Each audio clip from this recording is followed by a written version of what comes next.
Ladies and gentlemen, thank you for your patience. And I do apologize for the slight glitch there on the door. My name is Maajid Nawaz. I'm co-founder and chairman of Quilliam. To my left is Kevin Carroll. To my right is Tommy Robinson, co-founders and leaders, former leaders of the EDL. Myself, I'm a former leader of ut-Tahrir. To my far right there is Dr. Osama Hassan, who's also with Quilliam and is a former Salafist extremist and has now become one of the leading UK Muslim reform theologians in this country. The order of events will be that I'll introduce very briefly what's brought us here today and then hand over for Tommy to make some remarks, and then I will try my best to chair this because I'm sure you have many questions. So first of all, I'd like to say that we've been working with Quilliam for 5 years. Those of us who are Quilliam have been working for 5 years to challenge Islamist extremism, but also we've been concerned with what we call far-right extremism. My own entry into ut-Tahrir, the Islamist organisation I left, happened at 16 years old because of my own experience in Essex being attacked by neo-Nazi paramilitaries and a group known as Combat 18. We've always been interested in this, and therefore my own departure from ut-Tahrir happened when Amnesty International adopted me as a prisoner of conscience and reached out to me, which healed my heart. And what I've said often is that where the heart leads, the mind can follow.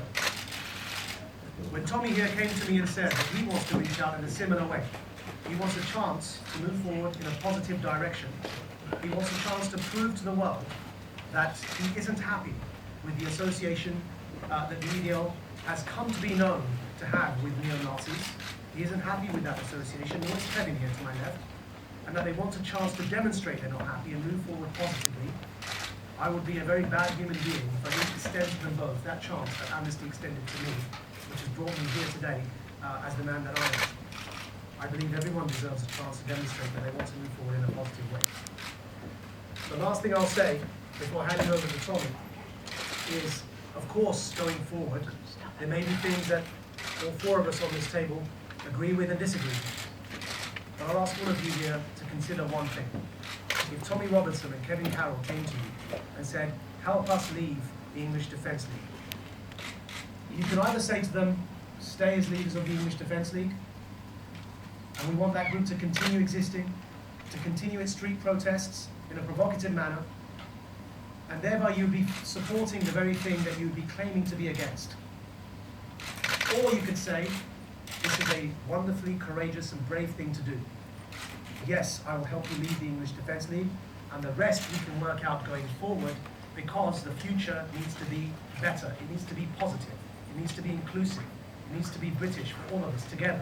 We need to challenge those who undermine that vision of a togetherness and of a Britishness. I chose the latter option, and I chose to invest my trust in these two men, and they chose in turn to invest their trust in me. And as I said, we may not agree on everything going forward, but the fact that they've made this gesture, it must be accepted, it must be welcomed, because the alternative was to have the EDL still out there on our streets. And that's not an alternative that I'm sure many of us would want, and I know certainly Muslims would want. We have to my right there a very religious Muslim and a senior theologian in this country. This is not about hating Muslims. Tommy Robinson and Kevin Carroll have made it very clear to me, they do not hate Muslims. And that's the trust that I'm going to invest in them and hope that we go forward to demonstrate a more democratic way of doing things. Tom.